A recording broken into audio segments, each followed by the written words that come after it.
ओम श्री संकटनाशन गणेश स्तोत्रम्।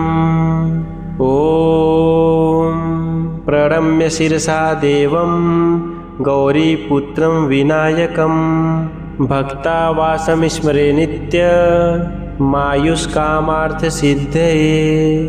प्रथमं वक्रतुण्डं च एकदन्तं द्वितीयकं तृतीयकृष्णपिङ्गाक्षं गजवक्त्रं चतुर्थकं लम्बोदरं पञ्चमं च षष्ठं विकटमेव च सप्तमं विघ्नराजेन्द्रं धूम्रवर्णं तथाष्टमं नवमं भालचन्द्रं च दशमं तु विनायकम् एकादशं गणापतिं द्वादशं तु गजाननं द्वादशैतानि नामानि त्रिसन्ध्यं यः पठेन्नरः न च विघ्नं भयं तस्य सर्वसिद्धिकरं परं।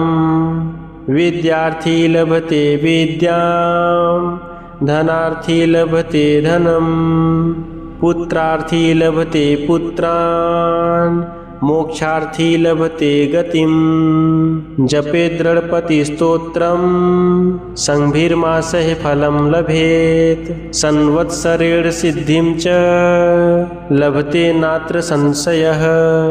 अष्टभ्यो ब्राह्मणेभ्यश्च लिखित्वा यः समर्पयेत् तस्य विद्या भवेत् सर्वा गणेशस्य प्रसादतः।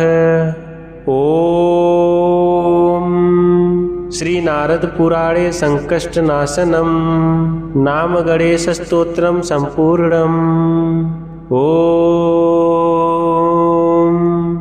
श्री गणेशाय नमः।